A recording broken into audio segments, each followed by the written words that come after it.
Mga boss, andito tayo ngayon sa Catanawan, Quezon Province at nag-travel po tayo dito ng almost 6 hours. Galing po tayo ng San Pedro, Laguna. At habang nagbibiyahe po tayo, talagang napakalakas po ng ulan. Pero hindi po tayo nagpapigil kasi po ang ating client, kinakailangan na po yung kanyang generator. Mitsubishi na 12 kVA, silent diesel generator, fully automatic. For the meantime guys, ito po ang gagamitin nila para paganahin po yung buong gas station. Ha? Wow! Ang pangalan po ay MJR gas station dito po sa Catanawan, Quezon Province. Kaya sa lahat ng mga followers po natin guys, ha, dito po sa Quezon Province, pag napapadaan po kayo dito sa bandang Catanawan, dito na po kayo magpagkasulina at saka magpalagay po ng krudo sa ating pong client. Alright, for the meantime, tetestingin po natin yung ating generator. Kasama ko po si Sir JJ. Ayan, si Sir JJ po ang katiwala rito. Siya po ang mamamahala po nito.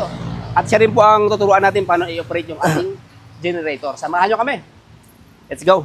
Dito mga boss ay hindi na po tayo nagsayang ng oras at agad po nating in-explain sa tagapamahala lahat po ng kailangan niyang malaman regarding po sa ating generator, connections, and maintenance. Para pagdating po ng electrician, ikakabit na lang po. Pindutin nyo po yan. Pindot lang. Yan. Umilaw sir, di ba? Apo. So, yung ano, naka-automatic na po yan. Yan.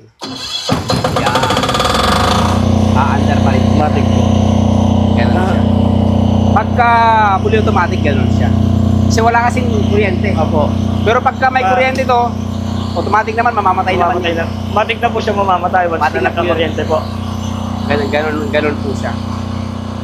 Mga boss, ito po yung pangalan po ng gasoline station ng ating client. MJR Fuel Station. Dito po yan sa Catanawan, Quezon Province. Guys, okay na po tayo at uwian na po tayo. Another 6 hours na pauwi po ng Laguna. Oh, no! Pero okay lang po yan.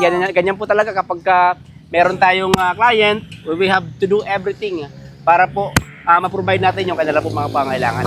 Again, this is MJ at MJDT Autos Trading. Hanggang sa muli. Alright.